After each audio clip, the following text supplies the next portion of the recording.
Yeah, that's, yeah.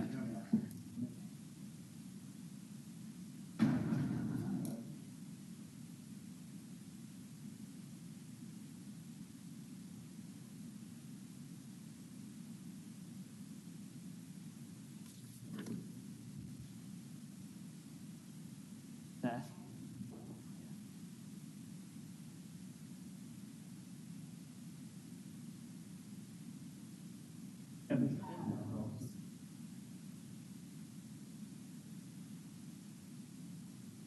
Couple neighborhood meetings. How y'all doing? Time to like get all that stuff put to paper. How are you, John? Hey, how's it going?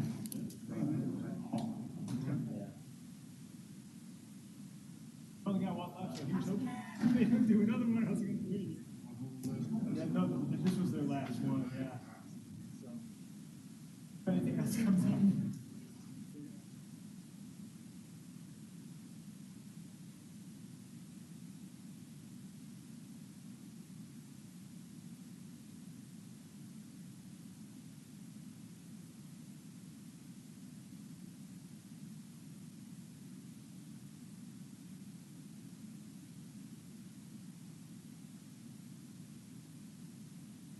Right here for you. Yeah, absolutely.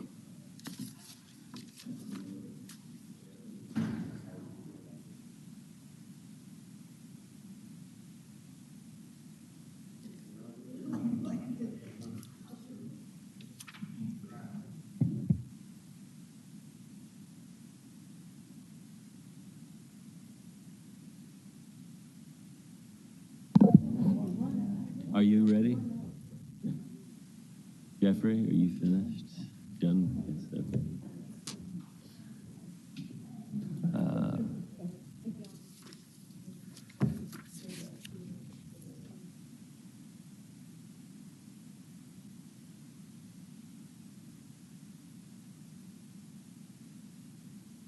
We have a quorum, but Mr.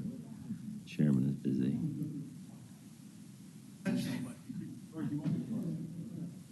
I'm ready. Are you ready? I was ready for that. Okay.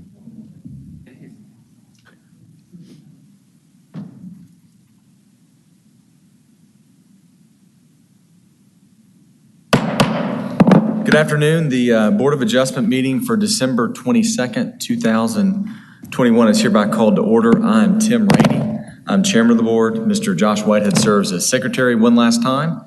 Mr. Secretary, may I get a roll call, please? Yes, sir, Mr. Chairman. Ms. Baker. Here. Mr. Claybrook. Here. Ms. Doss. Mr. Jackson. Here. Mr. Melandri. Here. Ms. Skurlock. Here. And Mr. Chairman. Here. We have a quorum. Thank you. We are the Board of Adjustment. We were established in 1925. We're the oldest serving governmental body in Memphis and Shelby County. We are appointed by the Shelby County Board of Commissioners and the the mayor of Memphis and the mayor of Shelby County. And we are, I usually have a script, so y'all get to hear the bad version of this. We are then, what would be the word?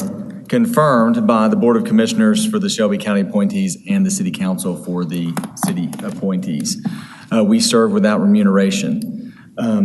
Ms. Secretary, you want to give us the any Secretary's report today and then explain today's procedure? Yes, sir, Mr. Chairman. This is the chance once a year that I get to give a Secretary's report over the calendar year's progress that and caseload we've seen as a board. But before I get to that, I have much more exciting news than that, which is Mr. Bacchus, as of last night, has been appointed the Chief of Staff of the Memphis City Council.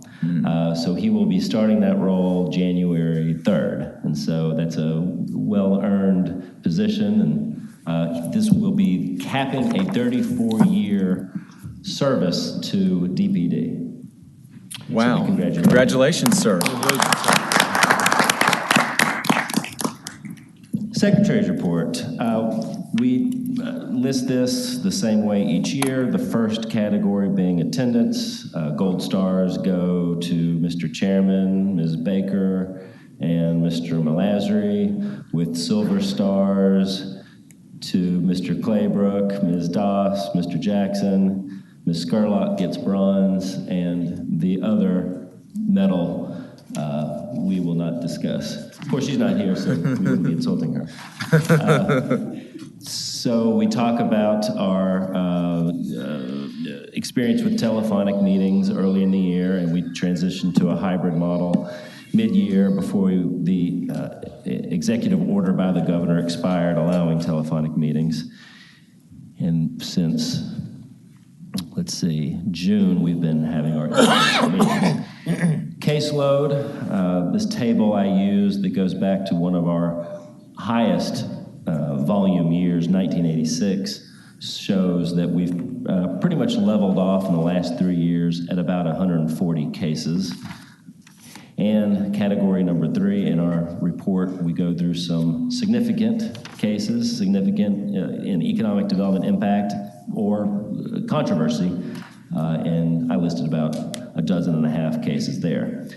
I've already discussed some big news that came out since this report was drawn up, but other news that has happened since the last year that I gave this report is that Clark Shoup-Diggs has resigned. Margot Payne has been hired as a historic preservation planner. I'm leaving. Brett Ragsdale will be the interim, if not permanent, zoning administrator. We talked about Mr. Bacchus. There's now principal planner positions open. There's zoning examiner positions being hired. So we're going to be well staffed up, if not right now, in a few weeks. With that, Mr. Chairman, procedure of today's meeting will be as follows. I will name out each case as listed on the agenda. Agendas are on the right podium at the front. For each case where we will have a public hearing, we will first go to the applicant, followed by the supporters of the applicant, then the opposition. The applicant and his or her supporters have 10 minutes, the opposition has 10 minutes, and then we'll go back to the applicant for a 2-minute rebuttal period. At the conclusion of each of the speaker's testimony periods, the board will have an opportunity to ask questions of that person providing testimony, and that will not be counted against those time allotments. Following those time allotments, the board will make a motion and entertain a second, which will close the public hearing, at which point it'll deliberate and make a motion in the affirmative, and then we will proceed to the vote and then go to the next case. This will all follow the establishment of a consent calendar. The consent calendar are those cases where there is no controversy, and they're both either from opposers to the case or from the applicant who wants to contest a condition. So the consent calendar we will establish in a moment. If you have any opposition to a case and we list it off as a potential candidate for the consent calendar, raise your hand and we'll have a full public hearing. And also, if you are here to oppose a case and you're not an applicant, we have speakers cards at the front podium, the center podium. With that, Mr. Chairman, I would like to enter the entire UDC to make it part of today's records, thus dispensing of the reading of individual sections. And all applicants and other notice requirements have been fulfilled in accordance with the UDC. Okay, if you'll let the record show that Ms. Doss has joined us, and so has Vice Chair Savage Towns. At this point, the board's going to get our consent agenda going. To form our consent agenda, the Secretary will call off each eligible case for consent. Once those items are placed on consent, they'll be voted on as a whole. So as he calls a case, if you're even here because it's your case and you have a problem with a condition or a question, you need to say something by a show of hands, either by the board or anybody in the audience, so that we make sure to keep that off the consent and hold an actual hearing on the case. Mr. Whitehead, which cases are eligible to be placed on consent today? Yes, sir, Mr. Chairman. And one slight housekeeping item before that. If there's a member who has read the minutes, we can entertain a motion on the minutes. That might be a good idea. So is there a motion to approve last month's meeting's minutes? So moved, Mr. Chairman. All right, moved and seconded. Any discussion? Hearing none, I assume we're ready to vote. All those in favor signify by saying aye. Aye. Any opposed? The motion passes. Thank you, Mr. Secretary. For our consent calendar, these will both, and I'll call them out as either category, both as held cases, which we will hold in continuance into a future date, or as approval, and I'll make a note of that with each. Starting with item number 1, which is docket BOA 21117, located at 6847 Center College. The applicants are Kevin and Heather Twisdale. The use district is the CA Conservation Agricultural District. The request is a modification to docket BOA 86211 to allow an animal hospital and boarding establishment. This would be a consent as a 1-month hold, Mr. Chairman. Number 2, also a consent as a 1-month hold, is docket BOA 21118 at 9053 Barrett. Barrett Matthews is the applicant. The use district, again, is the CA Agricultural District, and the request is a use variance to allow an expansion of an existing restaurant. Consent as a 1-month hold. Item number 4, which is docket BOA 21122, located on the north side of A.W. Willis between 3rd and 4th. The applicant is Alsac. The use districts are the MU Mixed Use and HDR High Density Residential District, and the requests are related to the construction of a parking garage. That also is a consent as a 1-month hold. Number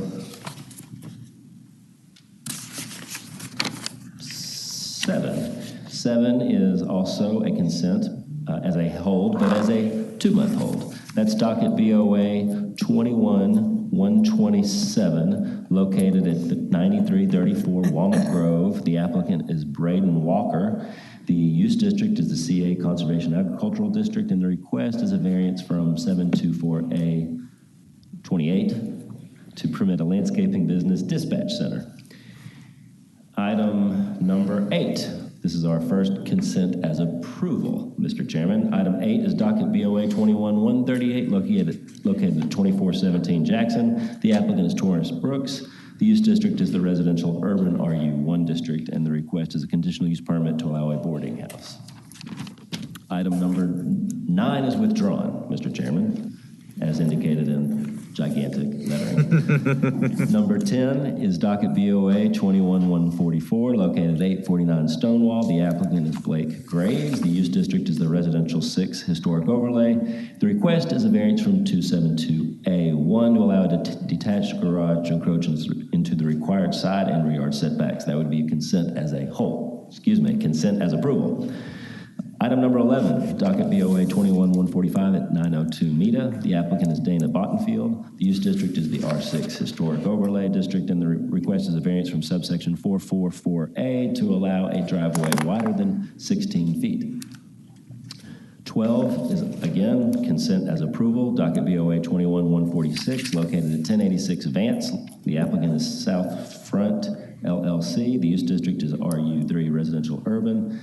And the request is a variance from 372A to B to allow a duplex on a lot of less than 8,000 square feet. Item 13, consent as approval. Docket BOA 121-147, located at 4471 Summer. The applicant, Mr. Chairman, for the record, is National Cities Corporation. The use district is the RU Residential 3 District. The request is a site plan modification to BOA 86119 to allow a multi-tenant commercial building. Item number 14 is consent as approval. Docket BOA 21148, located at 4344 Winchester. The applicant is Brilliant Minds Learning Academy. The use district is the RU3 Residential Urban District, and the request is a use variance from section 252 to allow the legitimization of an existing daycare facility. Mr. Whitehead, Yes. can I ask a question about number 14 without pulling it off? Sure. Okay. Obviously not opposed to redoing that building as a daycare again, but my question is, why didn't it go to as a special use permit? Why is it before us? we felt, well, the applicant alleged, and we agreed with his feeling that it qualified as a use variance since the construction, if the building was constructed as a daycare center, and so by converting it to a permissible use under RU3, be it multifamily housing, duplex housing, or single-family housing, would be impractical. So we felt that it met the test for a use variance. Okay. Number 14. Number 15 is withdrawn.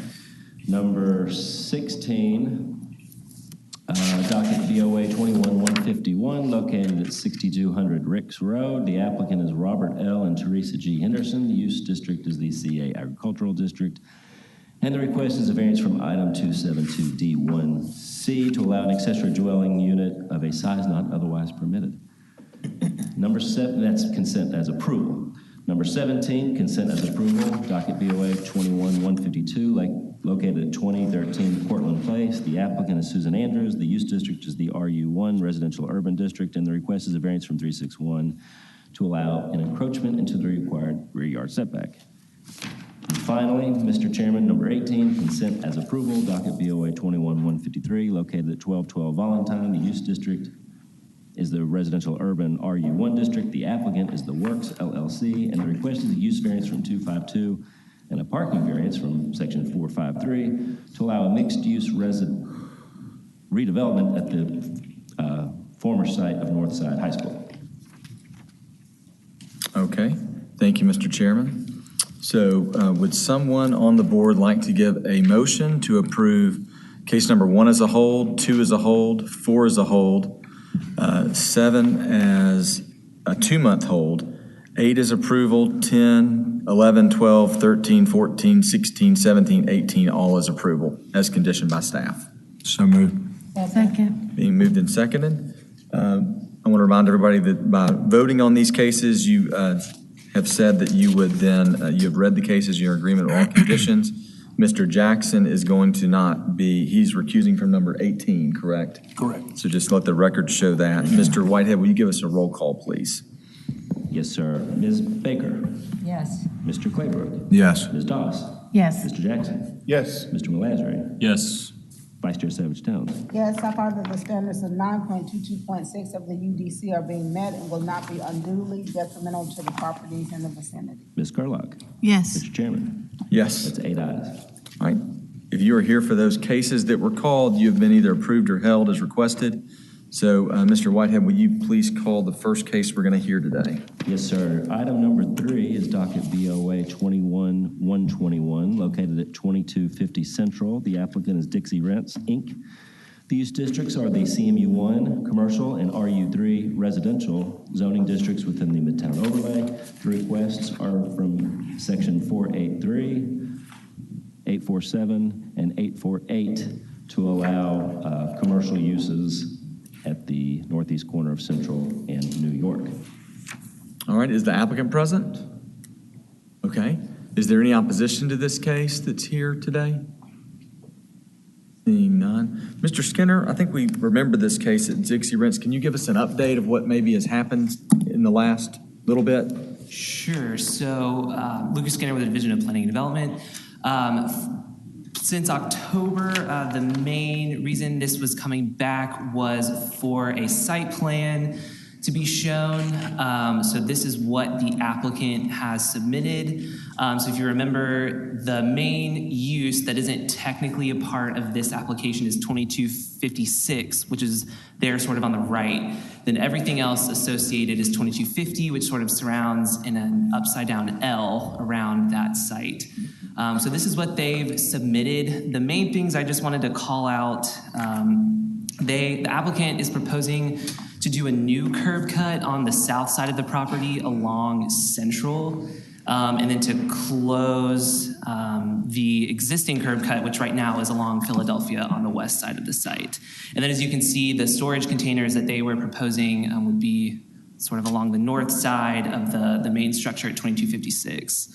The only other thing I really wanted to note to note, excuse me. I sort of modified, if approved, staff is recommending rejection, but if approved, I wanted to modify the site plan slightly to keep the existing curb cut along Philadelphia. We haven't gotten engineering comments yet, whether they would even like a curb cut along Central. Staff felt it could be more economically feasible to keep the existing curb cut along Philadelphia, which would then allow for a more cohesive and consistent landscaping buffer there along Philadelphia and Central.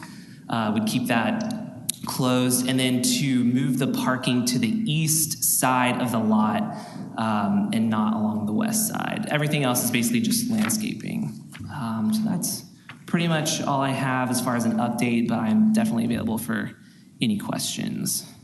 Okay, thank you, Mr. Skinner. Are there any questions for staff at this time? Yes, I have a question. Has the applicant agreed to your changes in the site plan? Some of them, not all of them. Any other questions? If the applicant will come forward, then give your name and address for the record. Lance Gearing with Dixie Ranch at 3800 Getwell. Okay. Do you swear to tell the truth, the whole truth, and nothing but the truth, so help you God? Yes, I do. Okay, go ahead. Yeah, we're okay with these changes. One thing that hadn't been mentioned is an 8-foot fence across that back to separate the residential is what we proposed. And with that 8-foot fence back there, there'd be no visible, you couldn't see the containers from anywhere up and down New York or Central unless the gate's open. Now, one thing that we've talked about that's not on that site plan is that container on the left, we'll put an 8-foot fence alongside that too. So there's no visibility whatsoever of the containers to the public. Now, we had proposed Central as the curb cut because with some of the complaints from the neighbors about our trucks on New York. But yes, this is a lot more economical. We would do that. As far as the landscaping, Mr. Skinner here, it pretty much made it easier for us to what they proposed. And we're okay with that too. The one thing that's wrong on that drawing is on the east side where he has those 2 bushes. That's not capable because that's concrete there. There's not, it doesn't jot in like that. And I think that we had taken that from the original site plan that's out there, but that's not drawn correctly. So the little bushes that they have along the back, that would continue straight around. And we're okay with that. We're just trying to make it to where, because we're stuck in a 5-year lease that we can't get out because of whatever you want to call it, the landlord failed to disclose the problem that this property's had for going on 9 years now. And we're willing to put a little more money in the property to make it closer to code so we can be there to finish out our term. Were you able to talk to the landlord? Was he helpful at all? He's avoided me. He's not gonna let us out the lease, I don't believe. And I don't think he's gonna, well, we don't have a amount yet to give him. I may be able to get something out of him once we get him out. But we're willing, if we have to do the whole thing, to try to make this work for 5 years. Mr. Chairman, I Yes, have ma'am. a question for him. Is that appropriate? Yep. Question? Yes, ma'am. Yeah, yes, Okay. ma'am. Well, I'm just trying to make sure that you understand what is actually being shown on this site plan. I mean, that little sliver that is drawn there, and it's labeled 15 feet, but 15 feet is really going to be wider than that because, it's almost the width of a parking space, and you see the width of the parking spaces. And I'm not sure how wide the landscaping is shown along New York. But if that's 15 feet, I mean, that's going to be wider than what's shown on here. And that's going to mean you're going to have to get rid of pavement that's there right now. Right, you cut it all out and make it, yeah, I understand. Yeah, Yeah. yeah, we'll cut all that out, straight down, 15 feet from the street, and then it will turn into landscaping. And that's both on the central side, which 15 feet almost comes all the way up to the front of the building. So you're greatly reducing the parking lot per se, but it's, you know, we didn't put it there. We don't own the business, and it's been a headache apparently for at least going on 9 years, and we're just trying to get it closer to what y'all need. And that is, I mean, we've been in business long time on Central Avenue in one form or another since 1948, and we love Midtown. We like contributing to Midtown, and the residents, you know, enjoy our service we provide, and we've got ourselves in a bind, and we're asking for a little latitude on y'all to make it work. And, you know, when our lease is up, you know, whether we're there or not, I don't, depends on how it works, but we're trying to make it work. Mm-hmm. Mr. Skinner, let me ask you a question. We were talking about the up in the northeast corner. You intentionally took some concrete out, correct? Or was that, he mentioned there's being concrete already there. Like, you wanted to remove concrete to put those bushes in? So I'll be honest, I used what was sort of given. Okay. I can go back and double check if that is true. I mean, if that's correct, that's fine. I'm fine with them not necessarily having that specific land. This is more of just a general concept. I have a condition for them to resubmit a site plan for administrative approval. Okay. You know, if this case is approved. So I was sort of just giving a rough idea of what we would be looking for, so that way they can present something that we can both agree on. Would you be in alignment with the 8-foot fence that he proposed?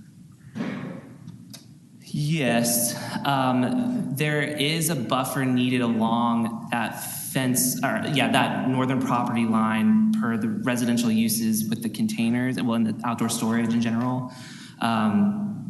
Yes, I think a couple of things I was reading from neighbors, they didn't love the 8 feet along New York because it's really tall. Right there when you're like walking along the sidewalk, but I mean 8 feet does help to screen, so I feel that would be fine. Okay. And if it wasn't, if it went from 8 feet to 6, it would be sort of jagged if it just kind of sloped off, right? Right, yes.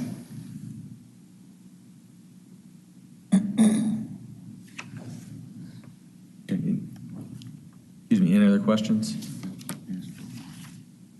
All right, hearing none. Thank you very much. Let me check real quick. Is there anybody here in opposition to this case? Seeing none. Okay, thank you, sir. All right, I have any, can I make another comment? Yeah, you're good, yeah. Okay. To your question, there is existing 6-foot fence already along the neighbors there. So we were proposing to raise that up 2 feet to cut their view down. And we're not opposed to a continuance to January if y'all want us to come up with more stuff. We're just trying to make this work. Sure. So.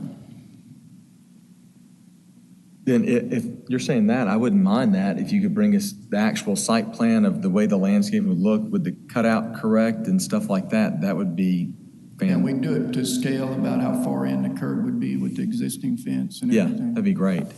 Thank you, Mr. Chairman. I mean, I'm struggling with, we don't really have the plan that he's, and can I just add something? Yeah, go ahead. I think it's better that we do right now, and correct me if I'm wrong about this, but they have a wood fence that's just right up against the sidewalk north of that curb cut.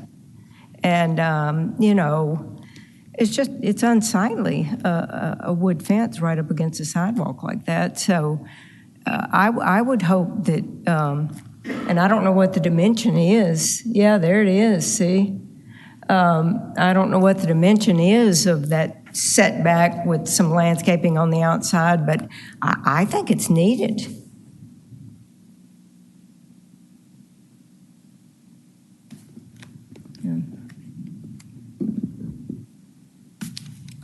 Any other comments? If someone like to make a motion for a 1-month hold on this case? So moved. Second. All right. Any discussion? All right, with that, assume you're ready to vote. All those in favor signify by saying aye. Aye. Any opposed? None. The motion passes. We'll see you in January. All right, thank you, sir. All right, Mr. Whitehead, will you call our next case for us?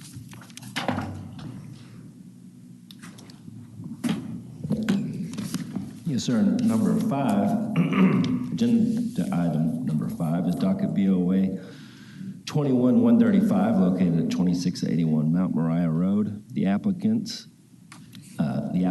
is EAN Holdings LLC, represented by Corey Brady. The use districts of the CMU3 and Residential 6 zoning districts within an approved use variance. The requests are variances from paragraph 314B1 and 498A4 and subsection 1023 to allow the expansion of a vehicle rental establishment on a site with an existing billboard. All right, is the applicant present? So you came down. And is there any opposition to this case? Okay. Mr. Thomas, do you want to give us an update on this one? Hi, Seth Thomas, Office of Planning and Development. This was formerly Ms. Shoot Diggs' case. I believe it was asked to be held for to add a condition to remove the billboard at the time that the lease for the billboard ends. The billboard lease was for 30 years, which was done in 2011. So a condition has been added that the advertising billboard sign shall be removed at the expiration of its current 20-year lease term. So that's the update. Okay. Very good. Are there any questions of staff? I have a question. Go ahead, Mary. A couple questions. Mr. Thomas, you unfortunately inherited this case. Do you know what the date was when that billboard was installed there? Do you know the date when it was installed? The exact date I am not aware of. I don't know if Mr. Brady is aware of it or can Well, speak to it. I can ask him when it comes his time if you want. And here's my other question. This condition that you have on there makes it sound like the 20-year lease starts today. Did they just sign it? I'm wondering about that too. Has any of that 20 years passed, or did they just sign it a week ago? The lease was signed in 2011. And so there's 20 years left on the lease as of right now. I mean, of course, you could probably give or take 5 months in either direction, but. Okay. That was my question. Yeah. Okay, any other questions of staff? All right, Mr. Brady, will you come forward and give your name and address for the record?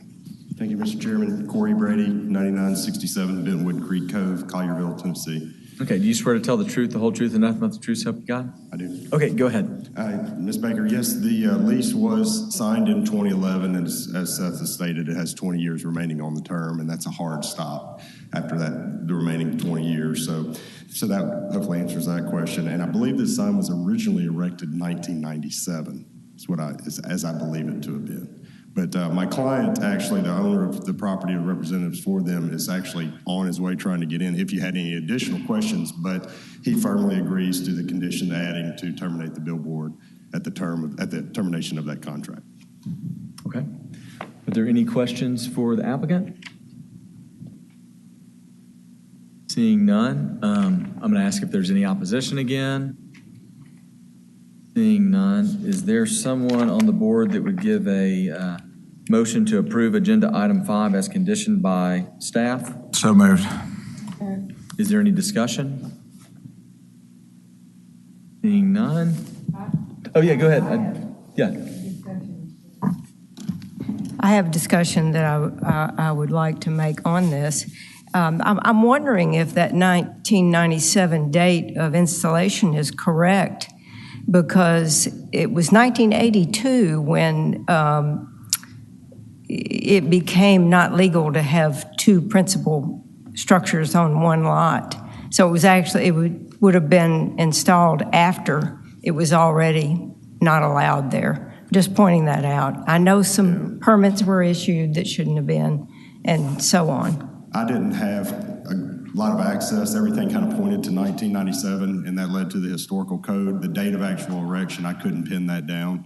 Sure. Unfortunately, I do know that the billboard was there when Enterprise purchased the property. So that was kind of the limit of my research. I'm sorry, Ms. Okay. Baker. Well, I'm going to vote against this, and I'm no surprise, I know. But here's my reasons for voting against it. It doesn't conform to the requirements in the UDC for a variance. There's absolutely nothing different about that property from the other properties in the area, and especially along that block.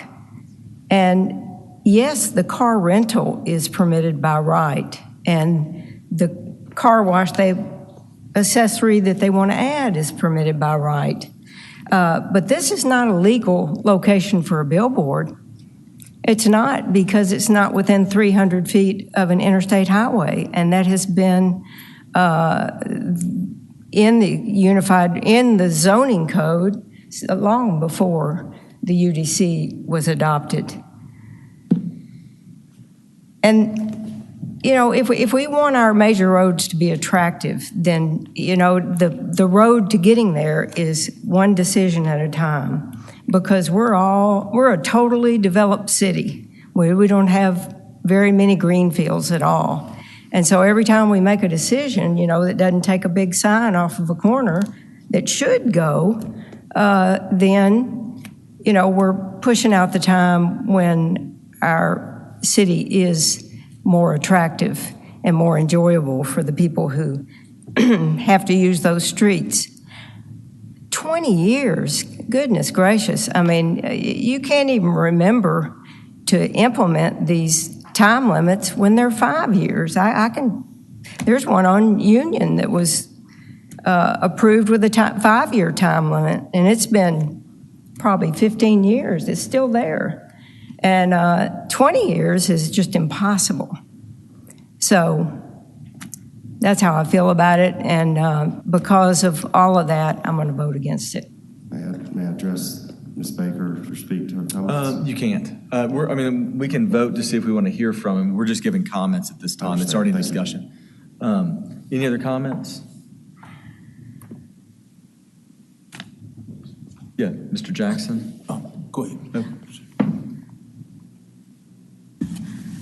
I guess I'm in opposition, not opposition of I think his hands are tied to me, because the billboard is existing. And at the time, of course, we're talking about a 20-year contract on a billboard. It's kind of like they inherited a bad sore on the property. And they're trying to expand it. They're trying to expand their property on Mount Moriah in the midst of everything going on. And they just kind of were dealt a bad hand with this billboard. So I really think they do have some practical difficulty in whatever they try to do with this property, because the billboard is on there. And I don't think punishing them because they inherited this problem at this time. I just think letting them write out that lease and then dealing with their problem will help to me. Mr. Jackson.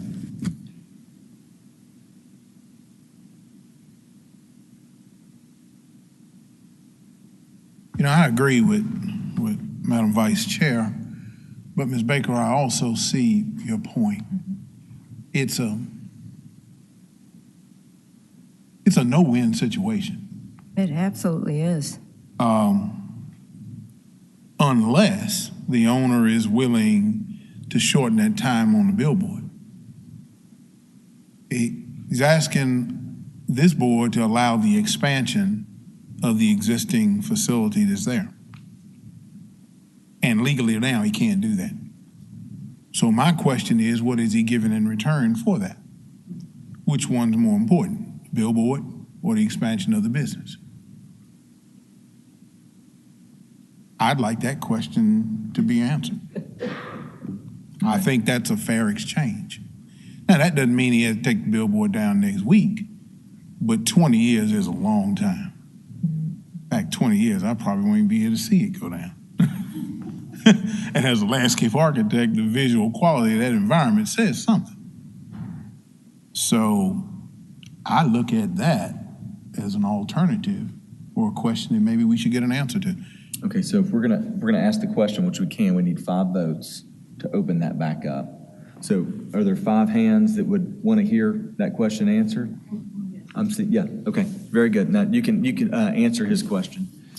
Or Chris Mullins just walked in. He's a perfect person to answer the question. Okay. If you could rephrase the question. yeah, if you'll go ahead and give your name and address for the record for us. It's Chris Mullins with Enterprise Rent a Car, 2424 Appling Road, Memphis, Tennessee, 38138. Okay, do you swear to tell the truth, the whole truth, and nothing but the truth, so help you God? Yes, sir. Okay, we have Mr. Jackson has a question for you. Sure. Just to recap where we are. You're asking us to allow you to expand the existing building that's there, but legally you can't do that without a variance. One of the issues that is in violation is you have 2 principal uses on a piece of property, a billboard and that establishment. We have a hard time penalizing you because the billboard was there when you bought the property. However, in looking out for the best public interest of the public, we also have a problem with 20 years left on the lease of the billboard too. So my question is, are you willing to shorten the lease on the billboard to obtain the right to the variance to be able to expand that business? And here's our issue with that. Ms. Baker eloquently said earlier that 20 years is a long time to get a non-conforming situation, what we term as visual blight of billboards, removed. So the question is, would you be willing to shorten that time on the billboard to obtain what you're looking for? Right now, I can't truly answer that, but I would say we would still have to pay back what's remaining on that. Also, the amount that it would take to tear down the billboard itself.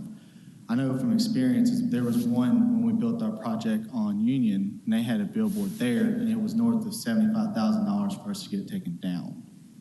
That wasn't at the biggest size of one we currently have on this property. So we'd have to take both those costs because, it's pretty expensive for us to try to cancel a lease that's 20 years remaining on it. But I understand what I'm asking. I'm not asking you to cancel it tomorrow, but I'm not asking for it to remain 20 years. So if you did 10 years, would that be an amenable situation? And the cost to take it down amortized over what the value is to the business might be minuscule. I'd have to go back and speak to my boss, but I wouldn't be able to answer that question today, unfortunately. Yeah, absolutely, yeah. In addition to what Mr. Mullins said, I wanted to remind the board that with the expansion, they're making considerable site improvements. City engineering has asked to close one of the access points on this property that was dangerous. It's closest to Mount Moriah. And also they're improving the landscaping on the site too. So in respect to Ms. Baker's comments, we are making, my client's making a significant investment into the community as it is today, whether or not that billboard stays or goes. So there are improvements to the community that would come as a result of this variance as well. And the access point that's being closed is the one closest to Mount Pleasant there that you see right by Mount Pleasant, Mount Moriah, that's closest to the striping. It's on the east side, on the south side of the billboard. And that one is being closed where the arrow is shown, and then on Fox Plaza, that first one is being closed as well, in addition to additional landscaping along the perimeter. So there is a community enhancement and a safety aspect of this request as well that should be shown on the concept plan that's included in your packet. Thank you. That's all I needed to add. I appreciate your comments. Any other thoughts, questions before we go back to Mr. discussion? Chairman, Yes, ma'am. I'm not going to vote for this, but a lot of the board members may vote for it. And this condition number 1 at the expiration of its current 20-year lease. I mean, that really doesn't tell you when that is. And it would be, make an unenforceable situation even more unenforceable if you don't have a date in there. So I would suggest that condition be amended to add a date when it's to come down. So your thought is if you're not going to vote for it, but if we did, you would want it to be like in 2041. Yeah. At least, I think they've said how long the lease is, but I understand your reading of it. It makes total sense to me what you're saying. 20 years, somebody reading that, Yeah. have no idea of when that billboard is supposed to come down. So somehow or another, and I don't know, I think 20 years is too long anyway, but if it is going to be 20 years, it'd just be easier to even possibly enforce it if there's an actual date in there. Let me ask this as well, as far as Mr. Jackson's recommendation, are we looking at the maximum of the 20-year term in addition, or unless there is some type of negotiated less time or a fixed 10-year time that's negotiated? What are we considering about Mr. Jackson's recommendation on that? Yeah, absolutely. Go ahead. What I was basically saying was if they would, I guess it would require them to take a hold for this month, go back and see if they could negotiate with the individual who they have the lease with to reduce that lease to 10 years, look at the economic effect that it has on them and compare the two, and come back to us and tell us it's not feasible for them to do it and they'd like us to vote on it as submitted, or that they are willing to do that and we amend the conditions to say that. That was That going would to be- be my suggestion as well. And that's what, I just wanted to make sure we were Yes, ma'am. making aware before we concluded with this change to condition 1 that we were including your recommendations or taking thought of it. If we go on the hold as well, and I'm fine with this, Corey, when y'all come back, will you let us know who's responsible if you are able to shorten that term for bringing down the structure? It sounded like he was saying that if they shorten the term, they would be responsible for it. I think that's how those leases normally are written, but that, like he said, is also a large expense that we would need to take into consideration. Do we know who the lessor is? Who's the bill? Yeah, we're still in discussion. We're not even, you can speak. Do you want to come up? Point out that we are willing to invest a good amount of money into this property to add this addition to it. I know this billboard's been a pain, especially since I've been dealing with this for the past couple of years. We've been trying to get this building to look better on Mountain Rise. We're doing everything we possibly can. And, if we need to go back and try to negotiate with them, we'll try. But they've been pretty stickler with us about trying to do that. And as you guys drive down Mountain Rise, you'll notice there's not too many people trying to dump the amount of money that we're about to dump into this property. So I just wanted that on the record. Yeah, I understood. I guess what we're asking, go back to them, see what you can do, report back to us in good faith of what could get done. And if it, I know at least one person that's not going to vote yes no matter what, which is fine. That's why we have 8 members of the board and we have opinions, and there's not a problem with that. So I guess we'd say there's no guarantee that we're all going to vote for it if you come back, they said it was $300,000. So it needs to at least, let's see what we can do, if we can get anything off of this. Because 20 years is, even 10 years, as Mary was saying, it's tough to, we can put these time limits, but that's ancient past 10 years from now and who would remember and stuff. So I do want to mention the condition real quick. What I rewrote on this was that same condition it was, the advertising sign shall be removed at the expiration of its current lease term in 2041. No extensions to the billboard lease may be granted. Just to add it to the end is kind of what I was thinking, Ms. Baker. But I think that we're going to push for a hold. Is there a motion for a hold? So moved. Second. Any discussion on the hold? Hearing none, I assume you're ready to vote. All those in favor signify by saying aye. Aye. Any opposed? Hearing none, the motion passes.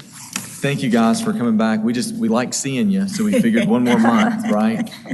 I'm sure you're going to be smiling when you leave. Thank y'all. Mr. Whitehead, will you call the next case for us? Yes, sir, and I believe this is our last case. Item number 6 is docket BOA 21137, located at 4072 Friendly Way. The applicant is Miguel Romero. The use district is the R6 Single Family District, and the request are variances from 361 and 467A related to a carport and a fence. Okay, is the applicant present? He is, okay. If you'll come forward for us. Mr. Davis, can you give us a staff report, please? Yes, sir, Mr. Chairman. Good afternoon, everybody. Case number BOA 21-137. This is a request for 2 variances. Some general information. The property address is 4072 Friendly Way. The owner and applicant is Mr. Romero. The 2 variance requests are both implicit requests identified by staff as zoning violations. So this is a little complicated, so I want to just provide a little history, and feel free to ask any questions if you have any. So there was a zoning violation citation. Mr. Romero is currently in court with this property because of UDC violations, and a variance request was filed to permit parking in the front yard. There was let me pull up a map. The original driveway was to the south on Kindness Cove that led to an attached garage. That garage was turned into living space and enclosed, turning that driveway into a parking pad.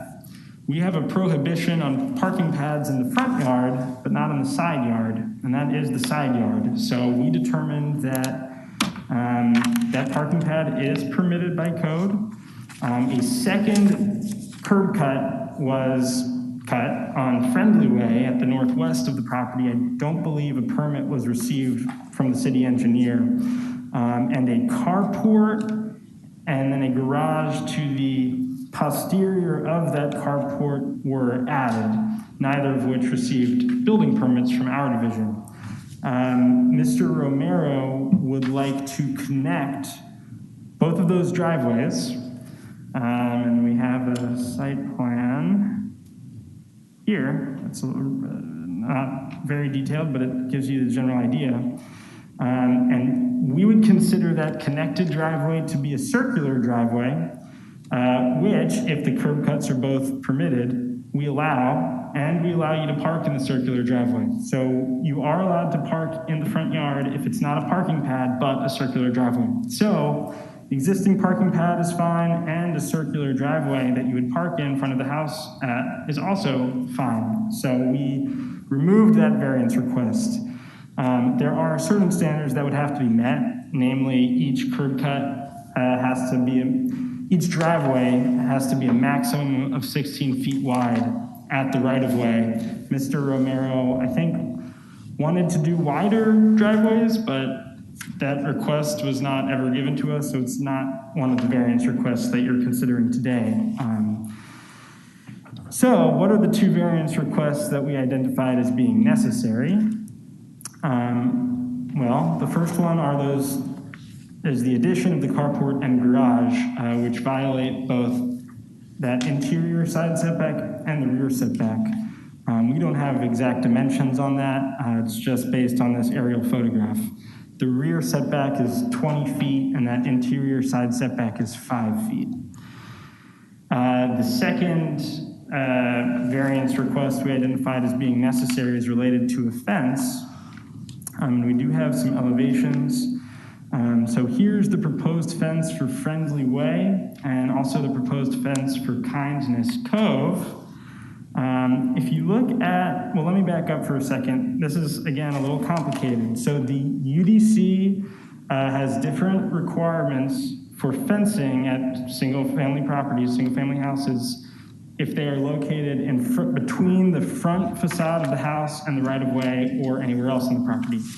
So anywhere else on the property, so behind the front facade, you're allowed a fence of up to 9 feet, and it has to be a high-quality material. And that means essentially most anything but chain link. In front of the front facade of the house, so between the front facade and the right-of-way, you're allowed only up to 4 feet, unless you use wrought iron, in which case you're allowed up to 8. So these fences are both a height of 8 feet. The problem is the wrought iron is the top 4 feet, and then at the bottom is concrete masonry unit. The code, again, makes an exception. You're allowed to have a combination wrought iron brick fence in your front yard, where the brick can't exceed 4 feet and the wrought iron takes up the rest, along with brick columns, etc. But it specifies combination brick, concrete, brick wrought iron fence. So the concrete masonry wrought iron fence in the front yard does not meet code. And I will also add that if this variance request is rejected, as staff is recommending, Mr. Romero would be able to apply for an administrative deviation from the fencing standards. Okay, so I'm just going to go back through some of these former slides real quick. Here are those two code references. The site is zoned residential 6. The area is 0.3 acres. Okay. In Hickory Hill, here's the subdivision plat. Aerial photograph, all residential zoning. That's Kirby Parkway to the east. And here's some photographs I took. So you see the carport sort of, and it's a little dark on the top two photos. That property to the north of the house is also owned by Mr. Romero. And you can see that the driveways of this house and that house have sort of been fused with that new curb cut there. On the bottom right, you see the old garage turned into a parking pad. And then the bottom left, you see that some significant regrading work has been done. And that fence should be okay, because we would measure, first of all, it's behind the front of the house, so it's okay up to 9 feet. But also, we wouldn't start measuring the height until we hit the top of that retaining wall, even though it's new regrading. And yeah, then top left photo, you can sort of see that on Friendly Way, in the front of the house, the concrete masonry and concrete columns have already been built, but the wrought iron hasn't been installed. And I believe that was also, that and the parking were the citations that landed Mr. Romero in court. Okay. Finally, this case was heard last month, and it was held on the consent agenda because there were several missing documents. Mr. Romero and I met, and we went over some of those documents. Missing documents include the letter of intent and responses to the variance criteria, but we did not receive those. In terms of required findings, the applicant has not argued any, and staff was unable to find anything that distinguishes this property from other properties in the district. So for that reason, we're recommending rejection. Thank you. Okay, are there any questions of staff? I have a question. Yes, ma'am. What is the setback? I forget which street it's on. I guess it's Friendly Way. What is the setback of the building, the house, to Friendly Way? That would be, I believe, a 20-foot setback. It's not a platted setback, so the code just... I'm talking about the house setback. I'm not sure off the top of my head what that distance is, but I could look it up real quick if you'd like me to. Well, I was just wondering because that drive, will it fit in there, and how much green would be left? And that's just what I was wondering about it. Yeah, so here it gives you a better view. It would be a lot of pavement, but there's also some associated. There's like a new fountain that was installed and some other sort of similar landscaping in that front area. Mm-hmm. Any other questions of staff? All right, Mr. Romero, if you can give your name and address for the record. I am Miguel Romero, and my address is 4072 Friendly Way, Memphis, Tennessee, 38115. Okay, do you swear to tell the truth, the whole truth, and nothing but the truth, so help you God? Yes, sir. Okay, do you, so I'll just go ahead and ask a question and then you can talk. Is there a reason why you've not given a letter of intent or a site plan? Well, when I started in the beginning, I get a permit for the ramp. Uh-huh. You see the ramp right there? Mm-hmm. And then, really, I never know I had to get a permit for the fence.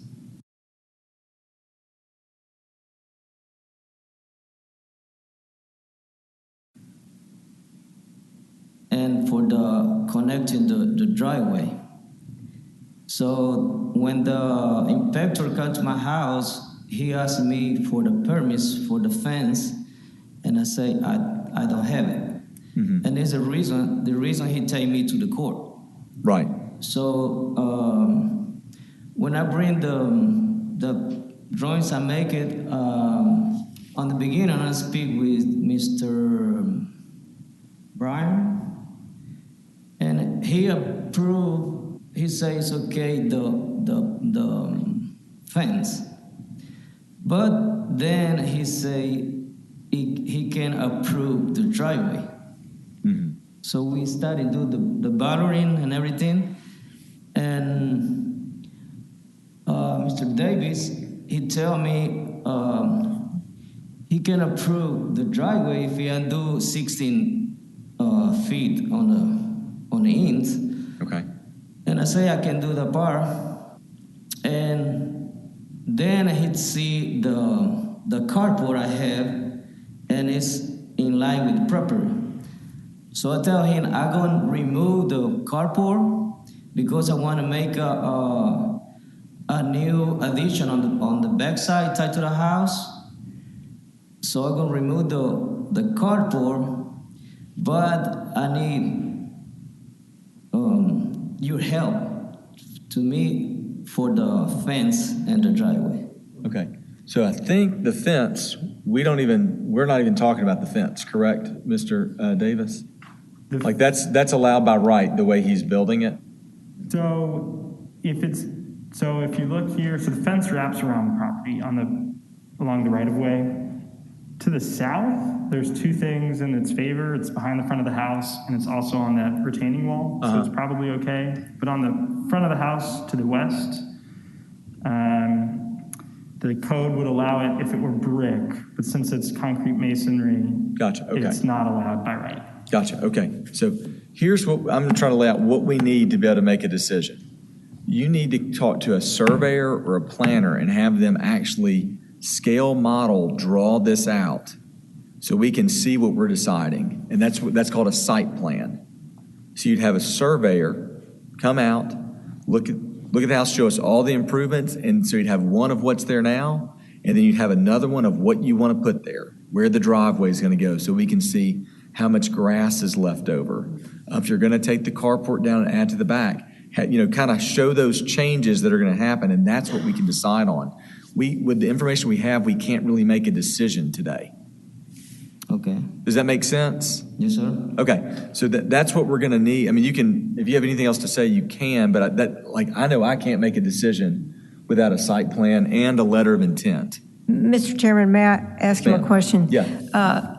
And I don't even know if this is possible or not, but is there any way that fence in the front that you've built with the concrete blocks could be faced with brick?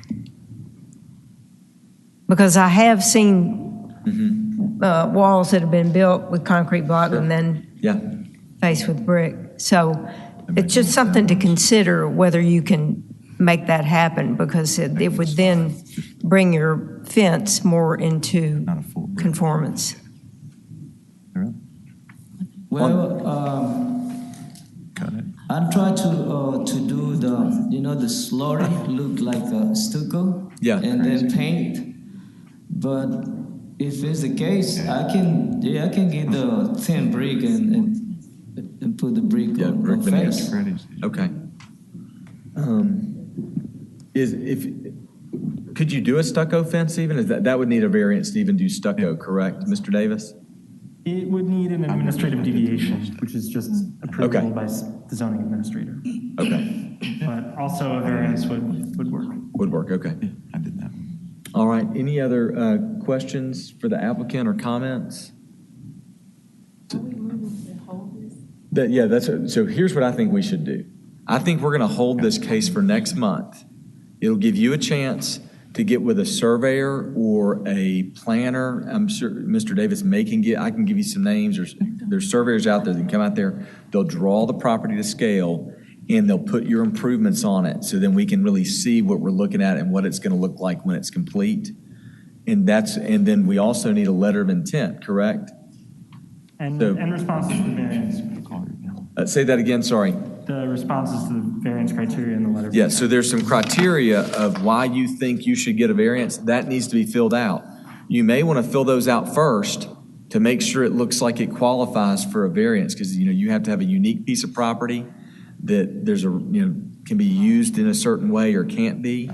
Because if it doesn't apply for a variance, then there's no point in paying a surveyor. So, but there's just some more work that's got to be done to get to where we are today. Okay? Okay.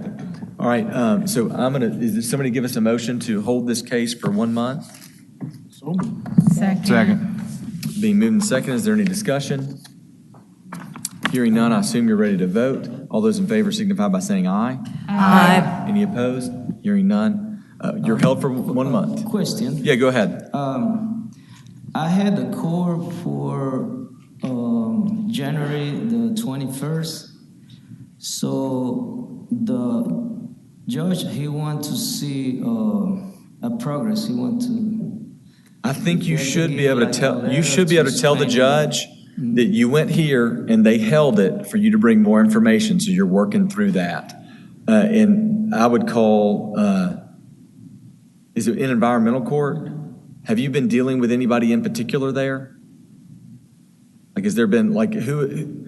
Call the person. Go ahead. May I? Yes, one of the please. advantages of the inspectors now being in our department, Mr. Davis or Mr. Ragsdale will get with Mr. Simmons, who's over the code enforcement office, to make sure that Judge Dandridge knows that progress is being made. Okay, we'll let the court know. Okay, thank you, sir, and we'll see you next month. Thank you. Mr. Whitehead, do we have any more cases today? No, sir. All right, with Merry that. Christmas. All right, thank you. Merry Christmas. With that, this meeting is adjourned. Oh, go ahead. I just want to say, Mr. Josh Whitehead, it has been a pleasure serving with you. You have been a great asset to this community, to this board, to what you do. I want you to know we appreciate you. We're going to miss you, but I'll see you because you live right here. But just wanted to say that before we adjourn. Mr. Here, here. Chairman. Here, here. All right. Thank y'all. All right, this meeting's adjourned.